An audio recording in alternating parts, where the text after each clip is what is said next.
தேசத்தில் உலாவதில்லை, யுத்தங்கள் உன் வாழ்க்கையில் இருப்பதில்லை. பூமியில் நீ சமாதானமாய் குடியிருப்பாய், சுகமாய் குடியிருப்பாய். உன்னுடைய பூமியில் உன் நித்திரை இன்பமாய் இருக்கும்.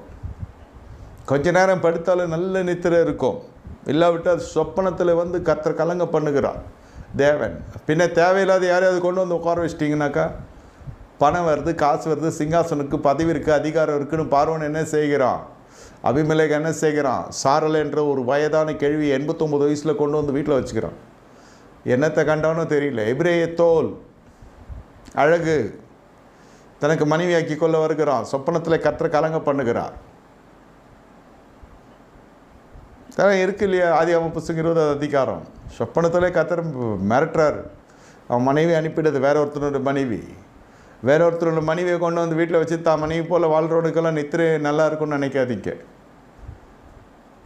நித்திரை பொல்லாத நித்திரையாக இருக்கும்.